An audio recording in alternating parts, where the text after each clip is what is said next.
Servus Leute, was geht ab? Willkommen zurück zu einem weiteren Update-Patch.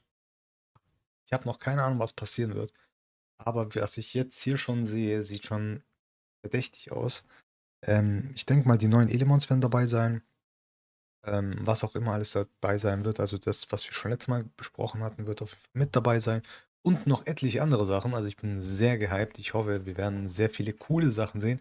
Ich hoffe bitte nur, dass sie mir nicht den Feuer Weißsager, also sphärenweise, Weißsphäre, ich weiß den deutschen Namen nicht, tut mir leid.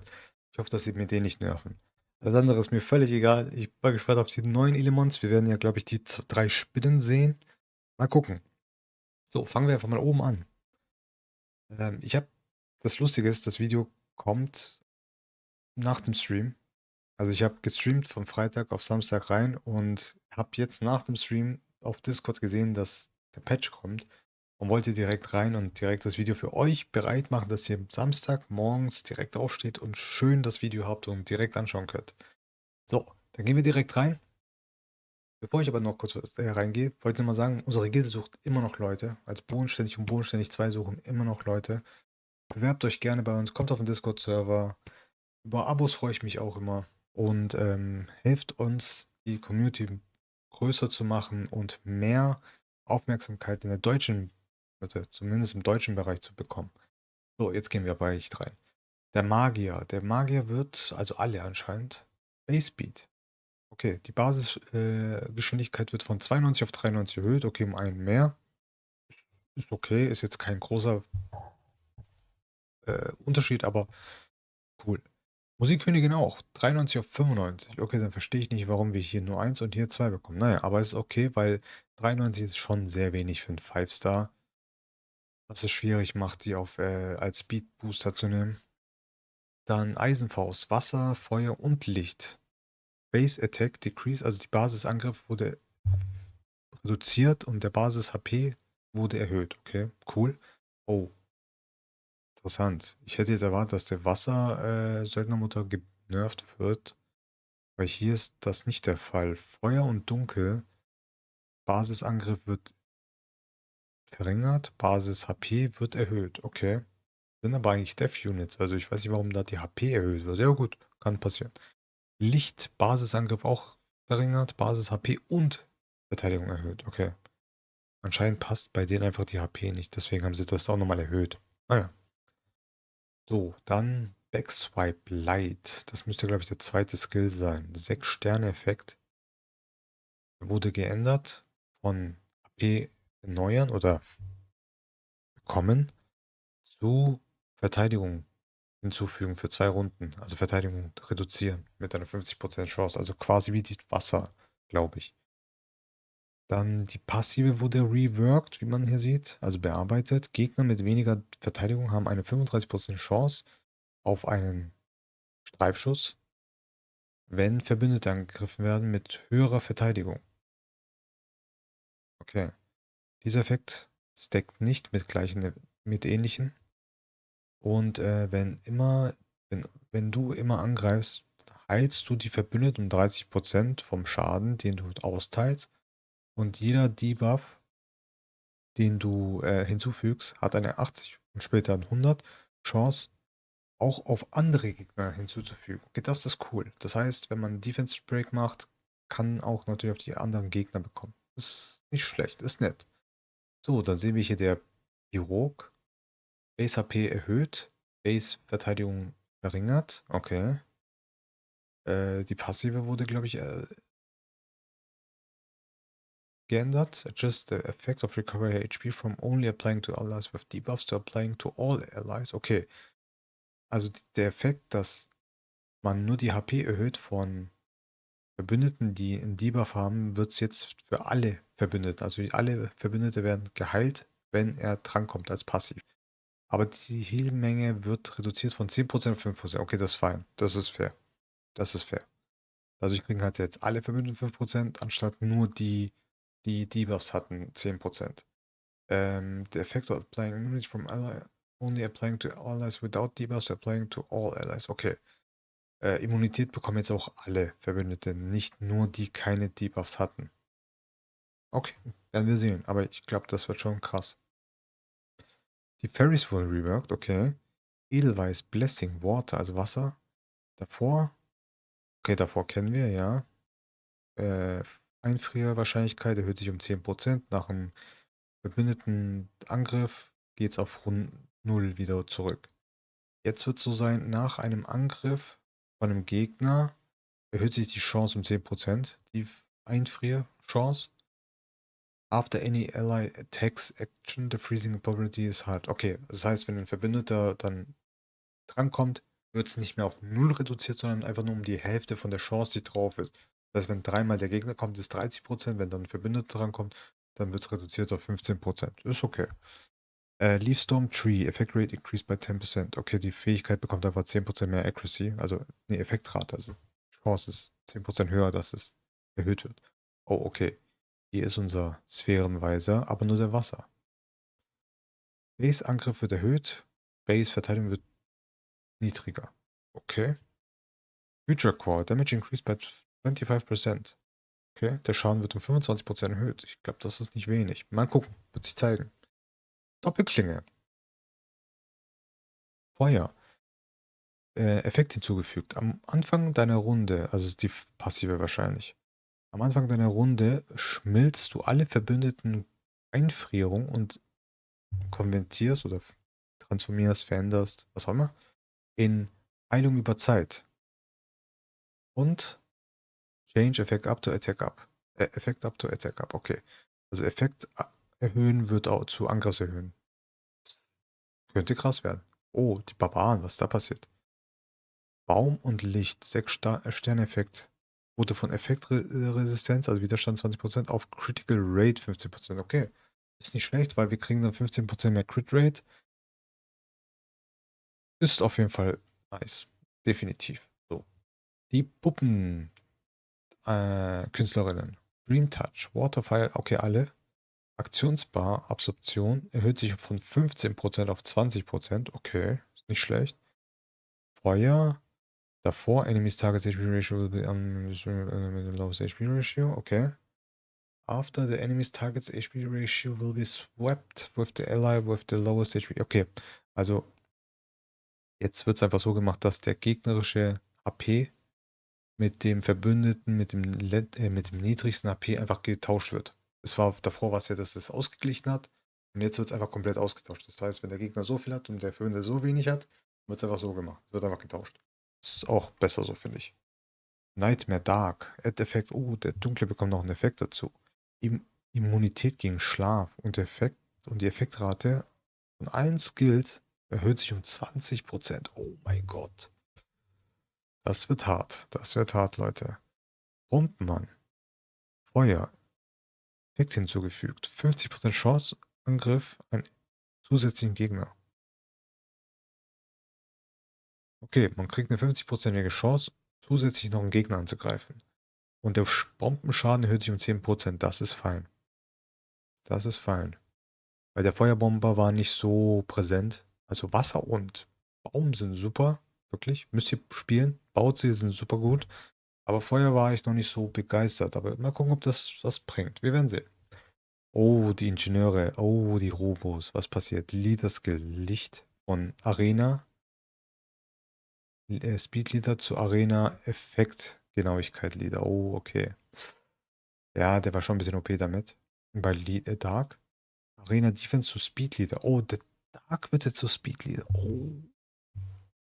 Okay, das ist interessant. Das ist interessant. Oh, die Ripper. Sehr schön. Inner Kill, Fire.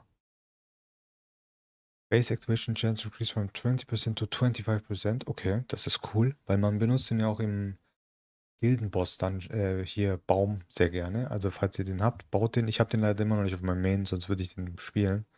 Dann werde ich euch auch auf jeden Fall noch ein cooles Team vorstellen, wenn ich ihn irgendwann bekomme. So, Licht. Jetzt bin ich mal gespannt, weil er ist momentan echt scheiße. Wir haben ja auch ein Video gemacht, könnt ihr euch mal gerne anschauen.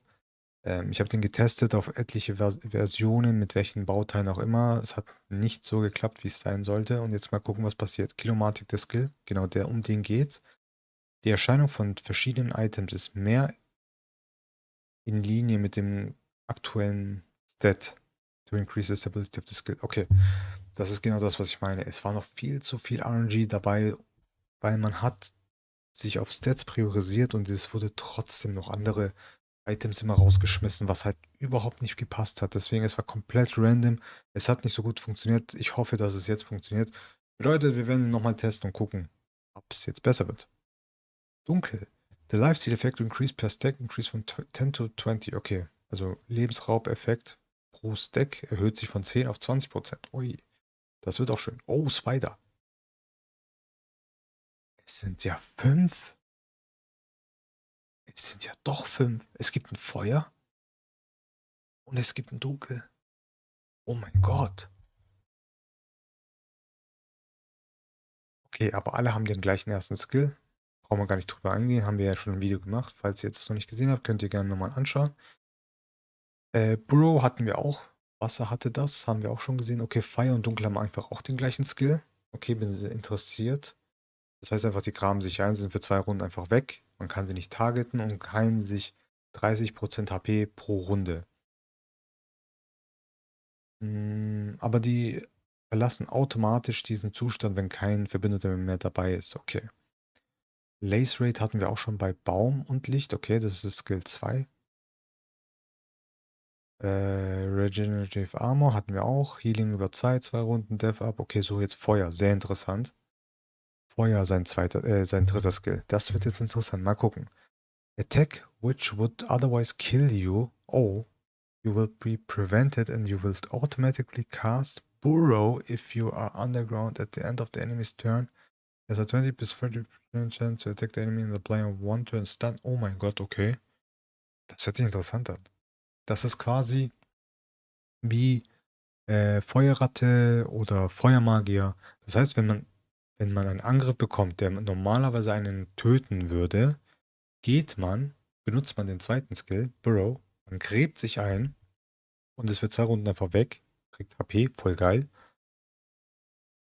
If you are underground, also wenn du im Untergrund bist, im Boden bist, am Ende der Runde deines Gegners hast du eine 20%ige Chance, sogar bis zu 40%ige Chance, wenn man mit Skill Ups, den Gegner anzugreifen und eine Runde Stun hinzuzufügen. Oh mein Gott, das wird ja richtig geil. Der wird ja mega gut. Da freue ich mich jetzt schon, Leute. Da freue ich mich jetzt schon. Genau, Man at Legs haben wir ja schon gesehen. Skill kennen wir den dritten. Licht kennen wir. Dark kennen wir noch nicht. Genau, Kamikaze Program. Dark hat den zweiten Skill auch diesen Burrow. Okay, er gräbt sich also auch ein. Dritter Skill. Attacks the enemy and causes an explosion, consuming 99% of your current HP and dealing damage based on the HP consumed. If your HP is full at the start of your turn, the cooldown. Oh mein Gott. Das ist quasi einfach Finale bei Pokémon. Der Skill sagt einfach, also es steht ja auch schon drin, Kamikaze. Ne? Greift den Gegner an, macht eine Explosion, die 99% deiner HP konsumiert und macht quasi Schaden von deiner HP, die konsumiert wird. Das heißt, man baut dann Full HP. Jetzt sagen wir mal 40.000 HP, explodiert, macht dem Gegner 39.999 Schaden und 1 HP bleibt übrig. Und jetzt steht hier, if your HP is full at the start of your turn, also wenn deine HP am Anfang deiner Runde voll ist, wird die Abklingzeit dieser Fähigkeit reduziert. Also resettet. Ne? Das heißt einfach, wenn man sich dann voll geheilt hat, wegen was auch immer, ist der Skill wieder ready. Das wird geil. Das wird mega lustig. Oh mein Gott, ich habe schon so viele lustige Sachen vor. Ah, ist das geil. Mir gefällt es wirklich. Also Spinnen, 3 Sterne ist einfach krass. Also das sind mindestens 4 Stars. Da bin ich auf jeden Fall gespannt. So, Feature Update. Abyss Dungeon, also Abgrund Dungeon, haben wir ja schon mal geredet.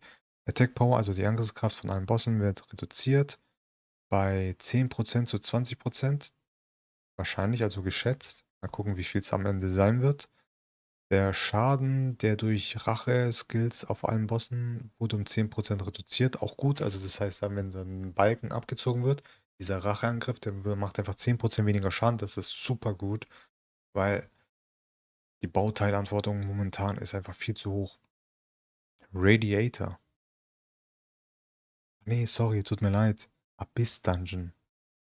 Das ist Abgrundschaden. Vergiss, was ich gesagt habe.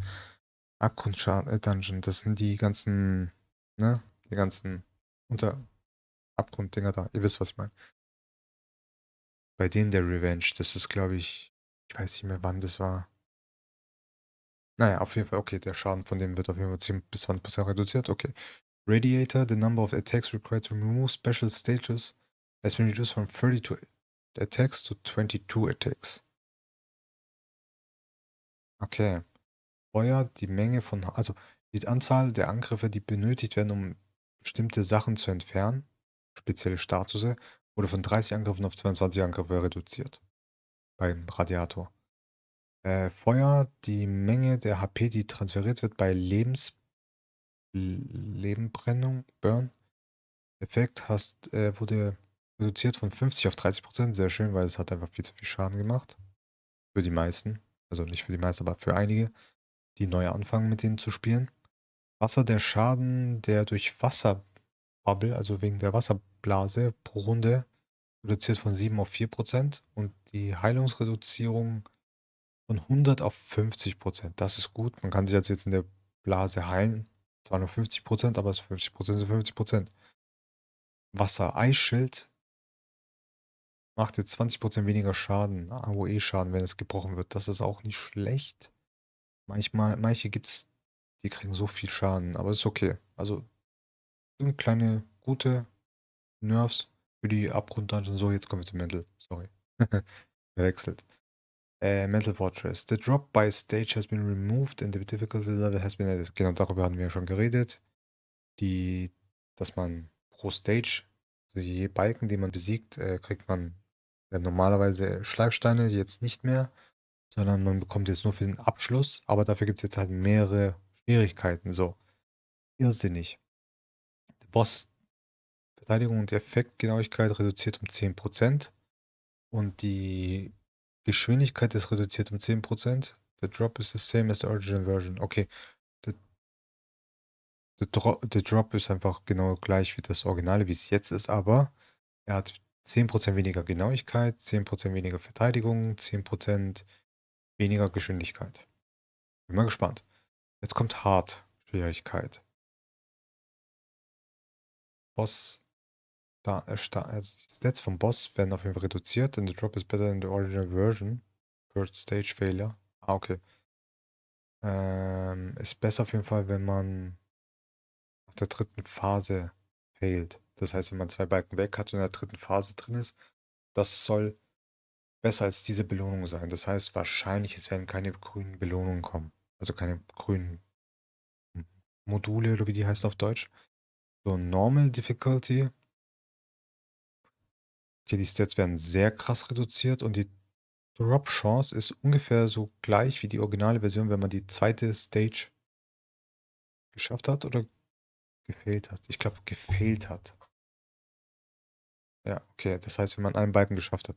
Bedeutet, auf der normalen Schwierigkeit wird es auch grüne geben. Ist ja auch okay. So, was ist das?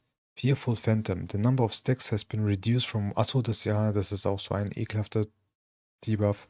Dieser Phantom, angsteinflößende Phantom, das ist wirklich schlimm.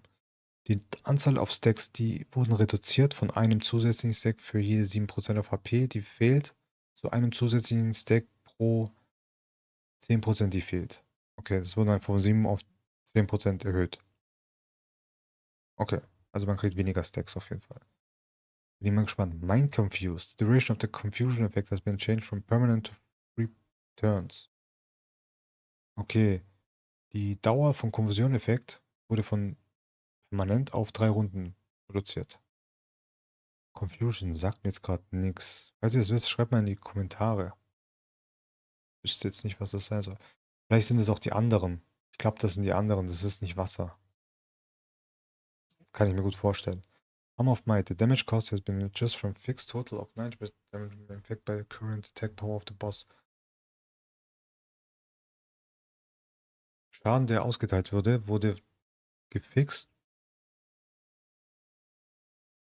Wenn man fixed total, also von einem festen Wert von 90.000 Schaden zu beeinträchtigt der aktuellen Angriffskraft des Bosses, so dass der Schaden, also dass man halt durch Angriffsverringerung den Schaden einfach verringern kann. Davor war es immer so, dass es immer fest 90.000 Schaden gemacht hat, dieser Angriff. Somit kann man jetzt einfach den Angriff schwächen. Das ist auf jeden Fall sehr gut. Und auch natürlich auch mit Verteidigung erhöhen und Bubble und weiß was ich was. Dass der Schaden einfach weniger wird. Seitdem der Bossangriff erhöht wurde, since the boss attacks power increases as the stage progress, the damage caused in stage 1 will be reduced by about 33%. The damage caused in stage 2 will be reduced by about 20%. The damage will be managed in 3. Okay, das heißt, der Angriff vom Boss wird ja immer erhöht pro Stage, also je höher, je länger der Angriff, der Kampf geht. Wurde jetzt so gemacht, dass in Stage 1 33% reduziert wird, in Stage 2 20% und Stage 3 bleibt gleich. Okay. Related Challenges, the condition are for unlocking 10 Battles. Also okay, das, wie man Auto-Battles freischaltet, wurde jetzt einfach geändert.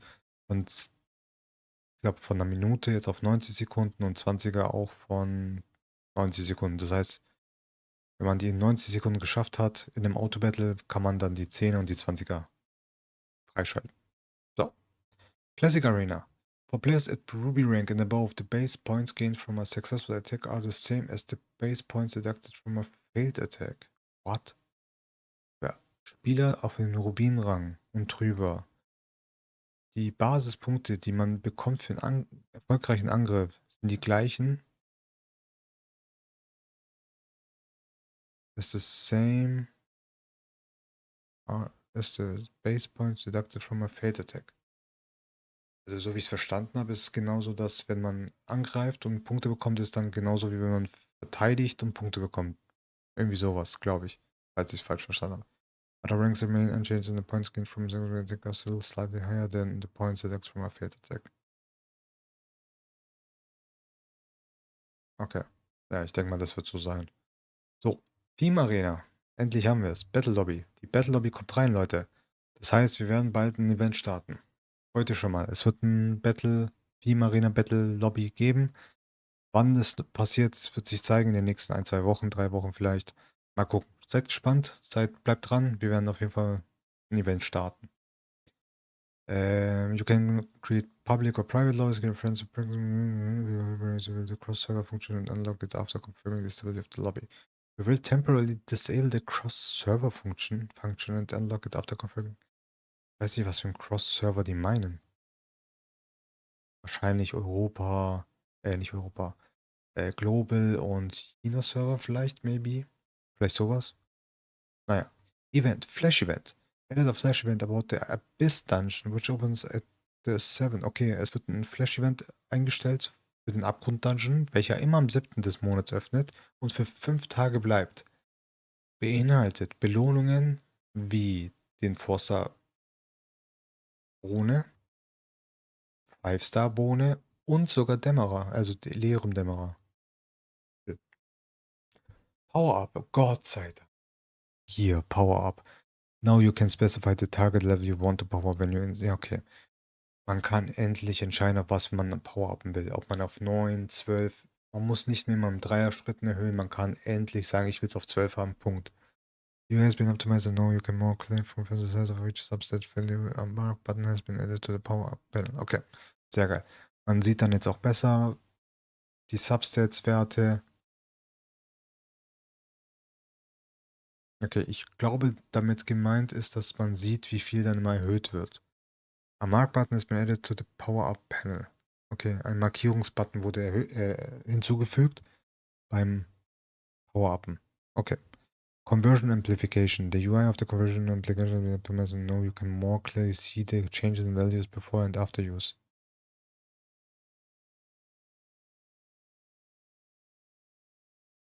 Okay. Okay, ist wahrscheinlich einfach nur bei der Verstärkung, also UI, dass man jetzt besser sehen kann für die Verstärkung und die Erneuerung quasi von den Stats, denke ich mal. So, Guild Shop. Oh, was ist da passiert?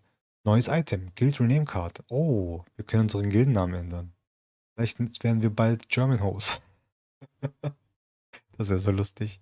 Can only be purchased. Okay, Guild Leader pro Monat. The weekly 4-star Wisp will be changed to Unripe Powerbean. Okay, man kann jetzt im Gilden Shop ein Unripe Powerbean kaufen. Also ein 4-star Bean. Cool. Recommended List. Okay, Searching for Guild. Ja, whatever. Kann dann halt empfohlene Listen sehen, wenn man Gilde sucht. Aber ihr braucht keine empfohlene Gilde, weil ihr kommt zu uns. Gebietskrieg. When the enemy's guild react is complete, a system notification will be sent through the chat channel when your guild react is about to complete, but there is still no defense team employed. Das ist, okay. Das ist einfach nur, wenn ein Reaktor frei ist, wird es einfach im Chat gezeigt. Und wenn bei uns oder bei einem selber der Reaktor noch nicht voll ist und erst kurz vorm Starten, wird auch nochmal ein Chat-Channel gezeigt. Crazy Dungeon, Autotargeting. Ach ja, da haben wir es doch, Leute. Autotargeting. Das geht einfach um Todeslabor wahrscheinlich. The logic of the automatic targeting has been reworked and just in the target look will not be lost when the boss dies. Okay. We apologize for the inconvenience. The problem is one. The compensate all players with 10. Okay. Wie ich gesagt habe, Todeslabor war ja das Problem, wenn der Boss stirbt, wird irgendwie das Auto-Targeting irgendwie gestört, warum auch immer da ein Fehler war. Bei manchen, bei mir zum Beispiel gar nicht. Auf beiden Accounts nicht. Ich hatte noch nie das Problem. I don't know. Aber es gibt viele, die das Problem hatten und es hat bei denen einfach nicht kein Fix gelöst. Jetzt haben sie es anscheinend geändert, jetzt geht's. Und sie entschuldigen sich nicht und jetzt kriegt hier doch jeder zusätzlich nochmal 10 Illyrium dazu nach dem Update. Schön. So. Andere Updates. Hier kommen wahrscheinlich nur noch irgendwelche Fixes, die wahrscheinlich den einen oder anderen nicht mal überhaupt nicht mal klar waren. Ich gehe die einfach ganz schnell durch und dann fasse ich euch die wichtigsten zusammen. Die anderen werde ich euch einfach ignorieren, weil die wahrscheinlich sowieso egal sind. Dann bis gleich. Da sind wir wieder zurück und ich habe mir jetzt alles durchgelesen und ich muss ehrlich sagen, es ist wirklich nicht erwähnenswerte Sachen. Also für den einen oder anderen vielleicht was Interessantes dabei. Vor allem, das für mich das Wichtigste war jetzt einfach, es geht mit dem Todeslabor, was ich gesagt habe, steht halt jetzt nochmal hier drin. Ansonsten, was einer aus meiner Gilde gesagt hat, der liebe Bernie, hat gemeint, wenn man was verkauft in der Bauteilliste, das wieder nach oben scrollt, es wurde geändert. Ähm, Ansonsten waren noch ein paar Kleinigkeiten, was hier auf jeden Fall geändert wurde oder gefixt wurde, war, dass wenn man ein Auto-Battle gemacht hat und in den Chat rein ist, dass es immer wieder den Chat geschlossen hat. Jetzt macht es das nicht mehr.